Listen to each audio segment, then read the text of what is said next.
ایک مکران شاہ بادشاہ گزرا ہے ایران کا، کچھ نرم دل تھا، وہ سیر کرنے نکلا، درمیان میں پل آتا تھا، ایک دریا تھا، اس کا پل تھا، پل کے اس پار جنگل تھا، سبزہ تھا، سیرگاہیں بنی ہوئی تھی۔ بادشاہ وہاں 2-4 دن رہنے کا ارادہ کیا۔ جب بادشاہ وہاں پہنچتا ہے نا مکران شاہ، تو اس نے دیکھا کہ وہاں 2-3 دن قیام کرنا ہے، جھیل ہے، سیرگاہ ہے، وہاں اس نے رکنے کا پروگرام بنا لیا۔ بادشاہ تو علیحدہ اس کے لیے رہائش تھی، سپاہی علیحدہ رہتے تھے۔ یہاں تو لوگ کہتے ہیں نا وہ پولیس کو ڈانٹتے ہیں، پولیس کو پوچھتے ہیں، اور بھائی پولیس تو تمہارے ماتحت ہوتی ہے، پولیس تو سمجھ گئی ہے کہ تم کس طرح ہم سے کام لیتے ہو، ان کو تو تم اپنے تحت رکھتے ہو۔ پولیس والے علیحدہ رہتے تھے، اس کے ساتھ جو سپاہی گئے ہوئے تھے، گن مین گئے ہوئے تھے۔ مکران شاہ سیر سپاٹے پہ رہتا تھا۔ ایک بوڑھی عورت تھی، اس کی ایک گائے تھی، وہ جنگل کے اندر بوڑھی رہتی تھی، گائے اس کی وہاں چرتی رہتی تھی۔ شام کو وہ گائے گھر لوٹتی، بوڑھی دودھ پی کے سو جاتی۔ سپاہی اس بوڑھی کے پاس آئے، کہنے لگے تیری گائے بڑی صحت مند ہے، ہمارے ہاتھ بیچ دے۔ بوڑھی نے کہا میرے بڑھاپے کا سہارا ہے، اس کا دودھ پی کے میں زندہ ہوں، بیچوں گی نہیں۔ وہی والا کام جو ہمارے ملک میں ہوتا ہے کہ قیمت کے ساتھ زمین دینی ہے کہ مفت دینی ہے۔ جب بڑے آدمی کو پسند آ جاتی ہے تو کہنا ہے مہلت دینی ہے کہ مفت دینی ہے، دینی پڑتی ہے، غریب ہے، کیا کریں، مجبور ہے، مظلوم ہے۔ کہا بوڑھی عورت سے سپاہیوں نے بیچ دے، کہا نہیں، کہنے لگے نہیں بیچے گی تو ہم لے لیں گے۔ اس عورت کی گائے زبردستی سپاہی ذبح کر کے کھا گئے۔ بوڑھی نے بادشاہ تک پہنچنا چاہا لیکن اس کو پہنچنے نہ دیا گیا، منع کر دیا گیا، اس کی رسائی نہ ہو سکی، غریب عورت تھی۔ جس دن مکران شاہ واپس آ رہے تھے نا سیر کر کے، پل سے گزر رہے تھے، تو کسی نے بوڑھی سے کہا کہ بادشاہ گزرے گا، وہ چھپ کے پل پہ بیٹھ گئی۔ اور مکران شاہ جب پل سے گزرنے لگے تو بوڑھی آگے آئی اور اس کے گھوڑے کی لگام پکڑی، ایسا جملہ کہا کہ مکران شاہ چکرا کے زمین پہ گرا۔ بوڑھی کہنے لگی مکران شاہ، تیرے سپاہی میری گائے ذبح کر کے کھا گئے ہیں، تو بتا اس کا حساب اس پل پہ کھڑے ہو کے دینا کہ پل صراط پہ دینا ہے؟ بتا یہاں کھڑے ہو کے دے گا کہ وہاں کھڑے ہو کے دے گا؟ بول، بتاؤ یہاں دینا ہے کہ وہاں دینا ہے؟ دینا تو پڑے گا، یہاں دو گے تو ہو سکتا ہے قیامت میں بچ جاؤ، اور اگر یہاں نہیں دو گے تو وہاں لٹکا دیے جاؤ گے، رسوا کیے جاؤ گے، پوچھا جائے گا۔ مکران شاہ چکرا کے گرا زمین پہ اور گر کے کہنے لگا بی بی میں وہاں حساب نہیں دے سکتا، دو دینا یہی لے لے، جو لینا یہی لے لے، آ جاؤ آ جاؤ، وقت ہے، گنجائش ہے، مہلت کے دنوں میں توبہ کر لو، پلٹ آؤ، اللہ کے حضور حاضر ہو جاؤ۔ حضرت ابی بن کعب رضی اللہ تعالیٰ عنہ نے امیر المومنین سیدنا فاروق اعظم پہ مقدمہ کر دیا۔ عدالت تھی، جج تھی حضرت زید بن ثابت۔ حضرت عمر پہنچے، حضرت زید بن ثابت اٹھ کے کھڑے ہوئے، جگہ خالی، کا امیر المومنین بیٹھ جائیے۔ آپ فرمانے لگے زید کہ تم نے ناانصافی کی، ہم دونوں آئے تھے مقدمہ لے کے، یہاں تو دونوں کے لیے جگہ بناتے، تم نے ٹھیک نہیں کیا۔ پھر بات ذرا آگے بڑھی، حضرت ابی بن کعب نے مطالبہ کیا کہ حضرت عمر فلاں بات پہ قسم اٹھائی، تو حضرت زید بن ثابت جاج تھے، کہنے لگے آپ امیر المومنین سے یہ مطالبہ کر رہے ہیں، آپ اس مقدمے کا فیصلہ کر لیں، اس کے بعد میں آپ کو فارغ کر دوں گا۔ آپ مجھے امیر المومنین کہہ رہے ہیں، اور امیر المومنین کہہ کے آپ یک طرفہ ہو رہے ہیں، اور جو آدمی انصاف لینے آپ کے دروازے پہ آیا ہوا ہے، اس ملک کا مسئلہ کیا؟ اس ملک کا مسئلہ غریبی نہیں، میرے وطن کا مسئلہ یہ ہے کہ امیر غریب کے لیے قانون الگ الگ ہے۔ یہاں 11 سال 12 سال ایک شخص جیل میں رہ کے آتا ہے، لیکن بعد میں پتہ چلتا ہے وہ تو بے گناہ تھا، اس کے 11 سال کون واپس کرے گا؟ اس کے 20 سال زندگی کے جو سلاخوں کے پیچھے کٹ گئے کون واپس کرے گا؟ اور امیر آدمی وہ تو قبل از گرفتاری ضمانت کرا لیتا ہے، ان کے پاس تو بڑے بڑے ایشو ہیں، بڑے بڑے وکیل ہیں، بڑے بڑے ڈاکٹروں کی ان کے پاس رپورٹیں ہیں، وہ تو سارا کچھ کر سکتے ہیں، کوئی ہے ہی نہیں ان کو روکنے والا۔ میرے عزیزو آپ سمجھے میری بات کو، حضرت عمر فاروق فرمانے لگے یہ فیصلہ کر لیں، اس لیے کہ حضرت عمر اگر صرف اپنا سوچتے تو نظریہ نہیں بچتا تھا۔ جناب عمر رضی اللہ تعالیٰ عنہ نے نا صرف اپنا نہیں سوچا، انہوں نے کہا کہ سچ کو فروغ دیا جائے، ذات سے نکلا جائے۔ آپ فرمانے لگے تو نہ عمر کو کسی اونچی اڑان میں مبتلا نہ کر. عمر کو پتہ ہے عمر کیا ہے, اسے وہ دور یاد ہے جب وہ اونٹ چلایا کرتا. لہذا میرے لیے وہی فیصلہ کر جو فیصلہ کرنے کا طریقہ قرآن و سنت نے ہمیں عطا فرمایا ہے. آپ نکلیں ذرا ذات پات کے چنگل سے. یہ جو بت پال لیے نا, اقبال کہتے ہیں گرچہ بت ہے جماعت کی آستین میں. جماعتوں کے بت تو نہ بناؤ, تنظیموں کو بت تو نہ بناؤ, آپ برادری کو بت تو نہ بناؤ, آپ رنگ نسل کو بت تو نہ بناؤ. اگرچہ بت ہے جماعت کی آستینوں میں, پر مجھے ہے حکم اعظم لا الہ الا, یہ ٹوٹ جائیں گے لا الہ الا اللہ کی ضرورت. وسیع الصرف, وسیع المزاج بنے, وسیع المشرب بنے. آپ کبھی بھی سوچوں کو اتنا محدود نہ کریں کہ آپ کسی ایک ابہام کا شکار ہو کے ہی ساری زندگی گزار گئے. کیا مسئلہ تھا عرب کے لوگوں کو؟ مسئلہ کیا تھا؟ صرف اتنا. ایک عجیب روایت ہمیں ملتی ہے سیرت کی کتابوں میں. میرے نبی پاک صلی اللہ تعالی علیہ وسلم نا رات کے وقت پہاڑ کی چوٹی پہ بیٹھ کے قرآن پاک کی تلاوت کرتے تھے. حضور نا رات کے وقت قرآن پاک کی تلاوت کر رہے تھے, نبی کریم تلاوت کر رہے تھے, اور جب یاسین والے نبی خود یاسین پڑھے, والضحیٰ والے محبوب جب خود والضحیٰ کی تلاوت کرے, مدثر والے محبوب جب خود مدثر پڑھے, تو انداز ہی نرالو. حضور قرآن پاک کی تلاوت کر رہے تھے تو اس تلاوت کی نا آواز گونجی. کہاں تک پہنچی؟ ابو جہل بھی کسی جھاڑی میں چھپ کے حضور کا قرآن سننے لگا. سریلی اتنی تھی, اس میں لطف اتنا تھا. ابو سفیان بھی آ گئے, کسی جھاڑی میں چھپ کے قرآن سننے لگا. اخنس بن شریک بھی آ گیا, تھوڑا نہیں سنا, ساری رات ہی حضور کی تلاوت سنتے ہیں, ساری رات تلاوت سنتے. اور کہاں چین لینے دے حضور کی میٹھی آواز, کہاں چین لینے دے حضور کی میٹھی آواز. تینوں پھر اٹھ گئے. کئی دن آتے رہے. ایک دن طے ہوا کہ آج کے بعد بالکل نہیں آنا, جو آئے گا سزا ملے گی. ہو گئی بات طے. اخنس بن شریک کہتے ہیں میں سویرے ابو جہل کے گھر گیا. میں نے کہا سن, ایک دن نہیں کئی راتیں تو نے بھی سنا, میں نے بھی سنا. دل پہ ہاتھ رکھ کے بتا, وہ جو پڑھتے ہیں وہ حق سچ ہے کہ نہیں؟ کری بات کر. سنا تو نے بھی, سنا میں نے, ساری رات بتا بات سچی ہے کہ نہیں؟ ابو جہل کہنے لگا ایک ایک حرف سچا, ایک ایک بات سچی. تو مانتا کیوں نہیں؟ پھر تو مانتا کیوں نہیں؟ تو ابو جہل نے جواب دیا, خدا را اس پہ غور کر, میری منت سمجھ کر اس بات پہ غور کرنا. او پھر تو مانتا کیوں نہیں؟ تو ابو جہل کہنے لگا ہمارے قبیلے کا اور بنو ہاشم کا, حضور سید عالم کے قبیلے, شروع سے مقابلہ رہا ہے. انہوں نے اگر لوگوں کو کھانے کھلائے تو ہم نے بھی کھلائے, انہوں نے غریبوں کا بوجھ اٹھایا تو ہم نے بھی اٹھایا, انہوں نے اگر گھوڑا دوڑایا تو ہم نے بھی دوڑایا. پھر انہوں نے دعویٰ کر دیا کہ ہمارے اندر ایک نبی آ گئے. اب ہم کیسے مان گئے اس قبیلے میں نبی آ گئے؟ پہلے کیا کہہ رہے ہیں؟ بات بالکل حق ہے. اب کیا کہہ رہے ہیں؟ اس کے کہنے کا مطلب یہ ہے کہ اگر میرے قبیلے میں نبی آتا تو میں مان جاتا. او خدا کے بندو, یہ برادری کا بت, قبیلے کو جو بت بنا لیا معاذ اللہ, وہ تعصب بن کے آل بن گیا, گروہ پرست ہو گئے. کہنے لگا اس کا مطلب یہ تھا کہ میرے قبیلے میں ہوتے تو میں مان جاتا, قبیلہ دوسرا ہے. خدا را, ان بتوں کو توڑنے کی ضرورت ہے.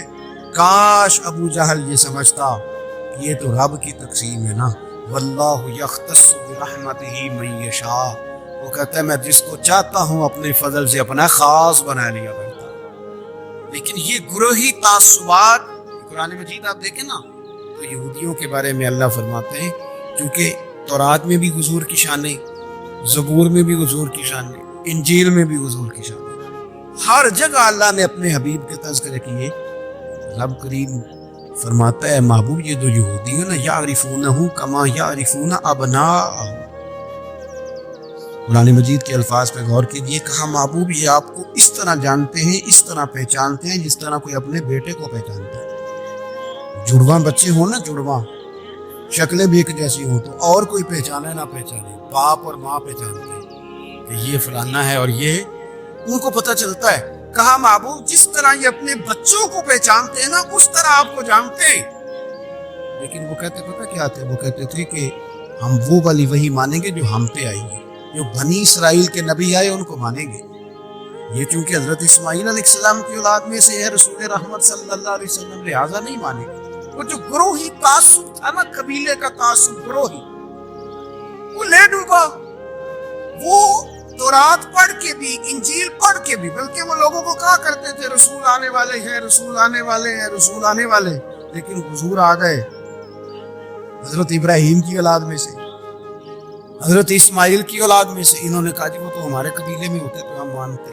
میں نے بھی غور کرنا ہے، آپ نے بھی غور کرنا ہے. یہ سوچے تو یہودیوں کی ہے کہ فلانا میرے قبیلے سے ہو تو پھر مانتا ہوں، فلانا فلانی جگہ ہوتی. یہ تو سوچ ہماری نہیں. شیخ عبد القادر جیلانی رضی اللہ تعالیٰ عنہ ارشاد فرماتے ہیں کہ تو جہاں بھی ہو نا، اپنی سوچ کو عاجزی والی بنا.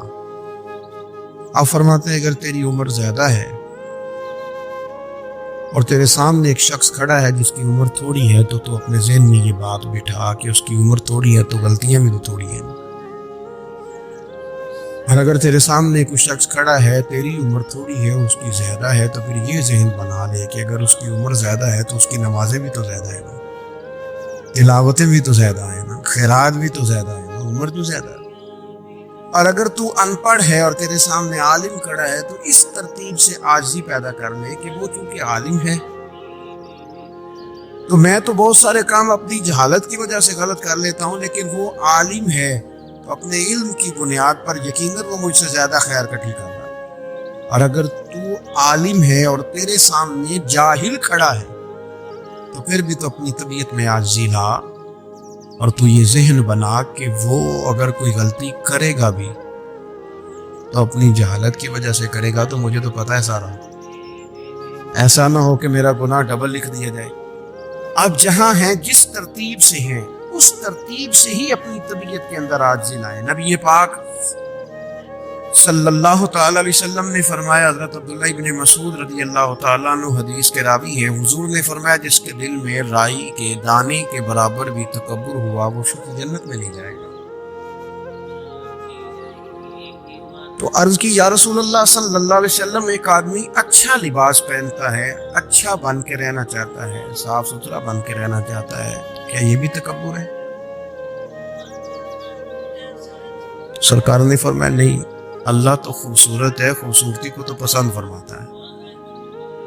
تو یا رسول اللہ صلی اللہ علیہ وسلم پھر تقسیم کس طرح کریں؟ تکبر کے مفہوم کو کیسے سمجھیں؟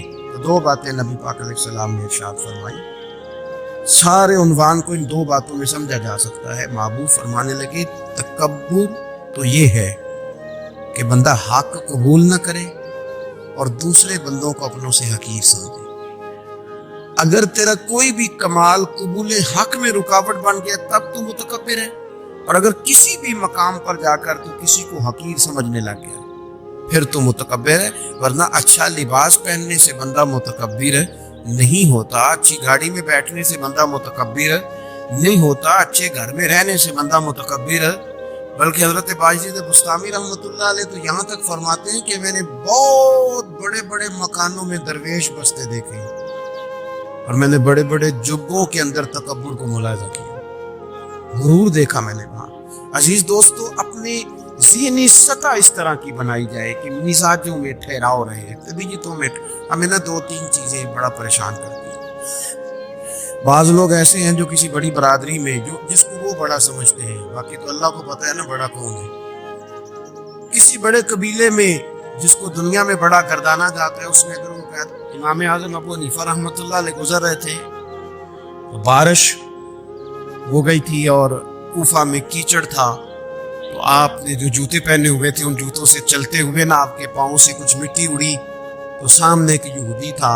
اب اس زمانے میں دیواریں کچی ہوتی تھی، اس کے دیوار پر جا کے وہ مٹی جو تھی وہ لگ گئی.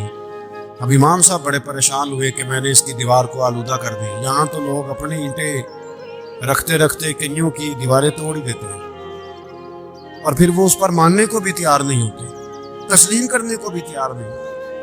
وہ کہتے پھر کیا ہو گیا، اب ہمارا یہاں گھر ہے تو ہم نے ٹرالی منگوانی نہیں تھی، ہمارا حق بنتا تھا. امام صاحب کے پیروں سے ذرا کیچڑ اڑا، یہودی کی دیوار پہ لگا، اس کی کچی دیوار تھی. امام صاحب پریشان ہو گئے، سوچنے لگے کہ اگر میں دیوار سے یہ کیچڑ اتارتا نہیں تو یہ بھی زیادتی ہے، میں نے اس کی دیوار کو گدلا کر دیا، اور اگر میں اتارتا ہوں تو کچھ مٹی اس کی دیوار کی بھی اتر جائے گی، کچی دیوار ہے، یہ بھی زیادتی ہے. مومن گناہ کو پہاڑ کی طرح سمجھتا ہے کہ کہیں گر نہ جائے، اس کی بھی کہیں سزا نہ مل جائے. امام صاحب نے اس کے دروازے پہ دستک دی، وہ باہر آیا تو اتفاق سے وہ آپ کا مقروض بھی تھا، اس نے پیسے دینے تھے. باہر نکلتے ہی کہنے لگا اوہ آپ تو قرض لینے آ گئے، میرے پاس تو ابھی گنجائش نہیں ادا کرنے کی. تو امام صاحب کہنے لگے تو قرض چھوڑ، وہ میں نے معاف کیا، میرے سے ایک غلطی ہو گئی ہے. میں آ رہا تھا، لکڑی کے جوتے اس زمانے میں کھڑاؤں لوگوں نے پہنے ہوتے تھے، کہا وہ میرے پیروں سے ذرا کیچڑ اڑا ہے، تیری دیوار پہ لگ گیا ہے. اب میں بڑی دیر سے کھڑا سوچ رہا ہوں کہ اگر میں تیری دیوار صاف نہ کروں تو میں نے یہ میلی کر دی، گدلی کر دی، یہ بھی بات درست نہیں ہے، زیادتی. اور اگر میں اسے صاف کرتا ہوں کچی دیوار سے کچھ مٹی اتر جائے گی تو یہ بھی زیادتی ہے. اب تو بتا میں کیا کروں. تو بے موسمہ پھل تھا نا یہ، تو بے موسمہ پھل دیکھ کے بندہ حیران ہو جاتا ہے. جو باتیں روٹین میں نہ ہو رہی ہوں وہ ذرا انوکھی لگتی ہے، بندہ حیران ہو گیا. غور سے امام صاحب کا چہرہ دیکھنے لگا، غور سے چہرہ دیکھنے لگا. پھر تھوڑی دیر سوچنے کے بعد کہنے لگا حضور پہلے میں نے دین اسلام کے بارے میں پڑھا اور سنا تھا، آج میں نے دین دیکھا ہے. پہلے میں نے سنا تھا کہ دین اسلام اس طرح کا ہے، آج میں نے دین. ہم نہ پوری دنیا کے کافروں کو دین سنانا چاہتے ہیں، دکھانا نہیں چاہتے. ہم نیک نظر آنا چاہتے ہیں، نیک بننا نہیں چاہتے. ہم نیک نظر آنا چاہتے ہیں. نتیجہ کیا نکلتا ہے کہ کچھ عرصے کے بعد پتہ چل جاتا ہے بندہ کس لیول کا نیک ہے، کیا معیار ہے اس کی نیکیوں کا. کہنے لگا حضور پہلے میں نے دین سنا تھا، آج دیکھا ہے. آپ وہ مٹی کی دیوار پر جو کیچڑ لگ گیا ہے، دیوار کو بعد میں صاف کیجئے گا، پہلے کلمہ پڑھائیں تاکہ میرے اندر کا کفر صاف ہو جائے، مجھے مسلمان کر. جب بندہ بہت زیادہ غافل ہو جاتا ہے پھر اعلانیہ گناہ کرنے لگتا ہے. ایک گناہ پھر اس کا اظہار گناہ. ایک بندہ حدیث پاک میں آتا ہے، ایک بندہ رات کو کوئی غلطی کرتا ہے، اللہ تعالیٰ اس میں پردہ ڈال دیتا ہے، لیکن وہ سویرے خود لوگوں کو بتاتا پھرتا ہے میں نے یہ کیا، میں نے یہ کیا. جب آپ اظہار گناہ کرتے ہیں نا تو سامنے والا بھی دلیر ہوتا ہے، کہتا ہے اس نے کیا میں کر لوں گا تو پھر کیا ہوا. ہمارے علماء نے لکھا ہے کسی کی نماز قضا ہو جائے تو کسی کو بتائے نہ، قضا پڑھ ڈالے، اس کا جگہ جگہ ذکر نہ کرے. جب آپ کہیں گے نا میری قضا ہو گئی تو آپ کے ساتھ رہنے والا بچہ تو سمجھے گا یار اس کی قضا ہو گئی ہے تو میری بھی ہو جائے گی تو کیا ہو. گناہ کرنا بھی گناہ ہے اور گناہ کا اظہار بھی گناہ ہے. نبی اکرم صلی اللہ تعالی علیہ وآلہ وسلم نے ارشاد فرمایا میری ساری امت کو معافی مل جائے گی سوائے ان لوگوں کے جو اعلانیہ گناہ کرتے ہیں. یہ بخاری مسلم دونوں میں حدیث موجود ہے. جو اعلانیہ گناہ، جنہوں نے خود ساری دنیا کو گواہ بنا لیا، میں نے یہ بھی جرم کیا، یہ بھی کیا، یہ بھی کیا، یہ بھی کیا. خود انہوں نے لوگوں کے بہت بڑے غافل آدمی کی علامت ہے کہ گناہ کرے اور پھر اوپر سے اعلانیہ گناہ کرے، اتنا بڑا جرم کرے. پھر اگر ہم دیکھنا چاہیں ہم غافل تو نہیں، تو غافل بندے کی چوتھی علامت یہ ہوتی ہے کہ وہ فضول کاموں میں وقت بڑا ضائع کرتا ہے. فضولیات میں ادھر بیٹھے ہیں ادھر بیٹھے ہیں، یہاں گپ شپ ہو رہی ہے، وہاں موبائل دیکھا جا رہا ہے. پھر کوئی ٹائم ملا ہے تو پھر کہیں دور دراز کسی ہوٹل پہ کھانا کھانے چلے گئے. پھر کچھ ٹائم ملا تو چلو نکلتے ہیں ذرا کوئی ہفتہ سیر کر آتے ہیں، یہاں گپ شپ ہے، فلاں کو ڈسکس کر لیتے ہیں، فلاں کے بارے میں بات کر لیتے ہیں، سیاسی تبصرے کر لیتے ہیں. یہ تھوڑی گفتگو ہو جاتی، چلے محلے داروں پہ تبصرہ شروع کرتے ہیں، کون روٹی زیادہ کھا رہا ہے اور کس کے پاس پیسے زیادہ آ گئے، چلو جا کے پتہ کرتے ہیں. حالانکہ یہ پتہ نہیں کرنا چاہیے تھا، پتہ تو اس کا کرنا چاہیے تھا جو بیچارہ کل سے بھوکا ہے. خبر تو اس کی رکھنی چاہیے تھی جس بیچارے کے گھر میں بچوں کے لیے پہننے کو کپڑے موجود نہیں ہیں. اس پر تبصرہ یہ کرتے ہیں کہ یہ محنت کیوں نہیں کرتے. اور اگر کسی پر اللہ عطا کر دے پھر حساب ضرور لگاتے ہیں کہ ذرا معلومات کرو یہ اتنی جلدی آگے کیسے نکل گئی. غافل بندے کی علامت ہے وقت کا ضائع کرنا اور فضول کاموں میں ضائع کرنا اور بلا وجہ ضائع. اور ایسے سوالات کرنا جن کی ضرورت ہی کوئی نہیں، بالکل ضرورت ہی نہیں، کوئی مطلب ہی نہیں، لیکن ہم لوگ وقت ضائع کی غفلت کی علامت، غفلت۔ اللہ والوں کی علامت کیا تھی؟ ایک بات انہوں نے زندگی میں لے لی، سیکھ لی، پھر ساری زندگی اسی پہ گزار دی۔ ان کا ارادہ تھا نا کشکول سیدھا کیا۔ کچھ لوگ ساری زندگی لیکچر قبول لے کے سن کے پھر بھی سمجھنے کو تیار، یہ غافل دل کی علامت ہے۔ اس لیے نبی پاک صلی اللہ تعالی علیہ وسلم نے فرمایا دو نعمتیں ایسی ہیں جن میں اکثر لوگ غفلت میں ہیں، ایک صحت اور دوسری فراغت۔ لوگ بلا وجہ وقت ضائع کرتے ہیں۔ اللہ نے صحت دی ہے، کسی خیر کے کام میں لگائیں۔ اگر آپ کے پاس فارغ وقت ہے تو قرآن پاک کو یاد کریں، ترجمہ اور تفسیر سے پڑھیں، محبوب پاک علیہ السلام کی احادیث کو یاد کریں، اللہ والوں کی باتیں سنیں۔ وقت ملے تو عبادات میں لگائیں، نوافل میں لگائیں، تلاوت میں لگائیں، ذکر اذکار میں لگائیں، اور پھر اللہ مزید توفیق عطا کرے تو کسی کے بھلے میں وقت لگائیں۔ گلی سے کوئی کانٹا اٹھائیں، کوئی روڑا اٹھائیں، کوئی کسی کی مدد کریں، لیکن یہ غافل ہونے کی علامت ہے کہ اپنے وقت کو ضائع کرنا۔ اور پھر اسی طرح غفلت کی پانچویں علامت یہ ہے کہ اگر بندے کو دنیا سے پورا پیار ہو جائے، یعنی شب قدر میں بھی آ کے کہتا ہے یا اللہ کبھی پیسے دے دینا، شب برات والے دن بھی کہتا ہے کہ مالک اگر کبھی کوئی ایسا سبب لگ جائے نا، یعنی بیت اللہ شریف کے سامنے کھڑے ہو کے بھی اگر اس نے مال ہی مانگا ہے، وہاں بھی اس نے یہی سوال کرنا ہے، حب دنیا اتنی غالب آ جائے تو یہ غافل ہونے کی علامت۔ دنیا ضرورت ہے، مقصد نہیں ہے، دنیا کی حاجت ہے، مقصد نہیں ہے، یہ مقصود نہیں۔ اور جب لوگ فقط دنیا کے مال کو، دولت کو، نبی پاک علیہ السلام نے فرمایا وہ لعنتی ہے جو درہم اور دینار کا بندہ بن گیا،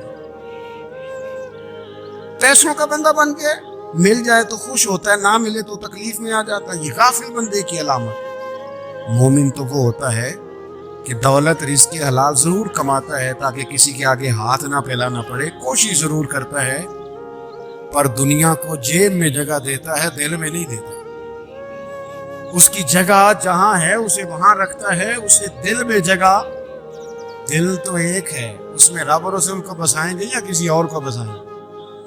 تو حب دنیا یہ غافل ہونے کی بہت بڑی علامت ہے۔ پھر اسی طرح جو بندہ رب کریم کو جانتا نہیں نا، وہ بھی غافل ہو جاتا ہے۔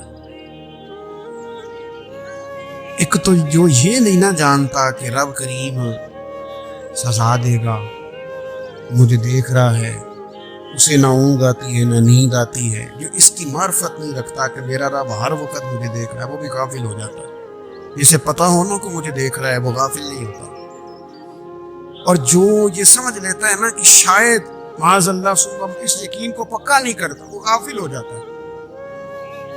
اور ایک جو یہ نہیں نہ جانتا کہ رب مہربان کتنا ہے، وہ بھی غافل ہو جاتا ہے۔ مجھے بتائیے سب سے زیادہ تو بندہ اس کے دروازے پہ جاتا ہے نا جو سب سے زیادہ مہربانی کرنے والا ہے، اس دروازے سے بندہ اٹھتا ہی نہیں۔ تو جس کو یہ یقین ہو جائے نا سب سے زیادہ کرم فرمانے والی ذات اللہ رسول کی ہے، وہ کبھی رب رسول سے غافل نہیں ہوتا، وہ کبھی اللہ رسول کا دروازہ چھوڑ کے نہیں جاتا، وہ کبھی کسی اور جگہ جا کے پناہ تلاش نہیں کرتا۔ جسے پتہ چل جائے نا وہ کریم کتنا ہے، مہربان کتنا۔ اللہ رومی رحمت اللہ علیہ فرماتے ہیں بہت بڑا مجرم تھا ایک بندہ، بہت بڑا گناہگار تھا، بت کو پوجتا تھا، تھک گیا، ساری رات بت کے سامنے کھڑا تھا، معاذ اللہ یا صنم یا صنم یا صنم کہتے، تھک گیا، نیند آ گئی، اونگ آ گئی۔ جب پوری طرح نیند آ گئی اور دماغ پہ نیند قبضہ کرنے لگی تو اس کے منہ سے نکل گیا، صنم صنم کہہ رہا تھا، نکل گیا یا صمد، او بے نیاز مالک۔ رب کریم نے فرشتوں سے فرمایا دوڑ کے جاؤ، جو کہتا ہے اسے دے دو۔ فرشتے کہنے لگے مالک تو بت کو پکار رہا تھا، اس نے تو غلطی سے نام لیا، فرمایا مجھے نہیں پتا، لیکن دیکھو نا اس نے مجھے پکارا تو ہے نا، کتنی دیر سے جھوٹے کو پکار رہا تھا، اس کا معاملہ حل نہیں ہوا، اب اگر سچے کو پکارنے پہ بھی حل نہ ہوا تو فرق کیا رہ جائے؟ دے دو جو مانگتا ہے، دے دو میرے دوست، گھر پتہ چل جائے وہ کریم کتنا ہے، وہ مہربان کتنا ہے. میرے رسول پاک علیہ الصلوۃ والسلام نے تو فرمایا تیری آنکھ سے اگر اس کے خوف سے اتنا آنسو بھی نکل گیا جتنا مچھر کا پر ہوتا ہے، جس طرح بھینس کے تھنوں سے نکلا ہوا دودھ واپس تھنوں میں نہیں نہ جاتا، تو اتنا بھی روئے نہ روئے اللہ کے خوف سے، وہ بندہ دوزخ میں نہیں جائے گا. تھوڑی دیر کے لیے ڈر جائے اپنے رب سے، آئے تو صحیح. عدم معرفت غفلت پیدا کرتی ہے، تو آ تو صحیح، وہ تو کریم ہی بڑا ہے، وہ تو مہربان ہی بڑا ہے. حضرت زنیرہ رضی اللہ تعالیٰ عنہ حضور کی صحابیہ ہیں. ایام جو مکے کے تھے مسلمانوں پر بڑی آزمائش کے تھے، انہیں بڑا مارا کفار نے، اتنا مارا کہ ان کی بینائی چلی گئی، نظر آنا بند ہو گیا. کافروں کی عورتوں نے تانا دیا کہ تو نے ہمارے بت چھوڑے ہیں نا، تو دیکھنا تیری بینائی چلی گئی. تو جناب زنیرہ اللہ پہ بھروسہ، توکل، معرفت الہی کا جذبہ، اٹھ کے کھڑی ہو کے لگی چپ کرو، تمہارے جھوٹے بت کیا کر سکتے ہیں، میرا رب چاہے تو صبح جب میں اٹھوں تو میری آنکھیں روشن ہو، اگر کریم کرم کر دے. لوگ کہتے واقعی ایسا ہوا، جب وہ سویرے اٹھی تو اللہ نے ان کی روشنی واپس کر دی. تجھے پتہ چل جانا وہ مہربان کتنا ہے. ایک بزرگ تھے تو ان سے کسی نے کہہ دیا کہ اگر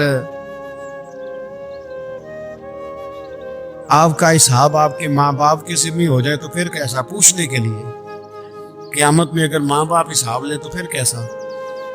بڑے سیانے لوگ تھے جو دل والے تھے، کہنے لگے نہیں، رب کریم ہی ٹھیک ہے، اس لیے کہ وہ ماں باپ سے کہیں بڑھ کر پیار کرنے والا ہے. اگر یہ معرفت مل جائے وہ کریم کتنا ہے. اور جب بندہ پوری طرح اس کی بارگاہ میں آ کے تڑپ جاتا ہے نا، مولا میں جاؤں کدھر، تیرا دروازہ چھوڑ کے جاؤں کدھر. اقبال کہتے ہیں وہ ایک سجدہ جسے تو گران سمجھتا ہے، 1000 سجدوں سے دیتا ہے آدمی کو نجات.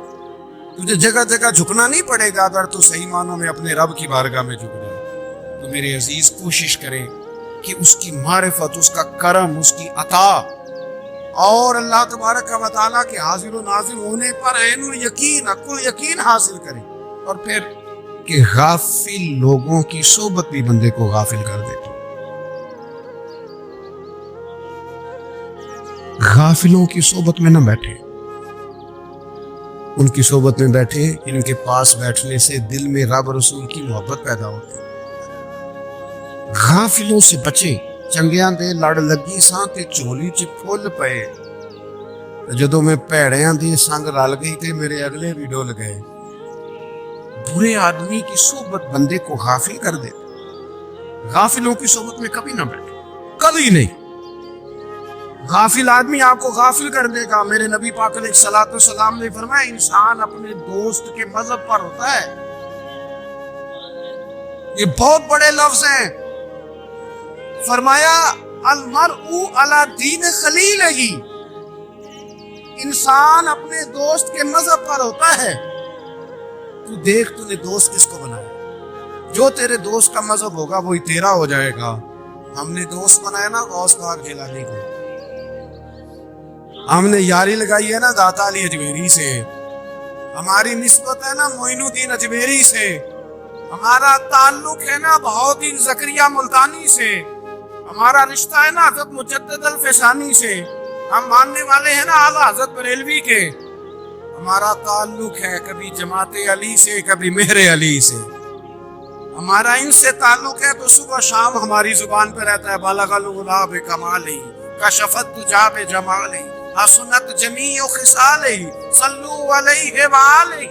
ان سے تعلق جڑا ہے نا تو کئی دفعہ تنہائیاں تڑپا دیتی ہیں اور تڑپ کے کہتے آج سکھ متران دی ودھیری ہے، آج سکھ متران دی. سکھ کہتے ہیں اڈیق کو، متر کہتے ہیں محبوب کو. آج سکھ متران دی ودھیری ہے، کیوں دلڑی اداس گھنیری ہے، لو لو وچ شوق چنگیری ہے. اج نینا لائیاں کیوں جھڑیاں، سبحان اللہ سبحان اللہ سبحان اللہ. پہلے کہتے ہیں سکھ متران دی ودھیری ہے یعنی اداس ہو، پھر حضور کے جلووں پہ نظر کرتے ہیں، کہتے ہیں سبحان اللہ سبحان اللہ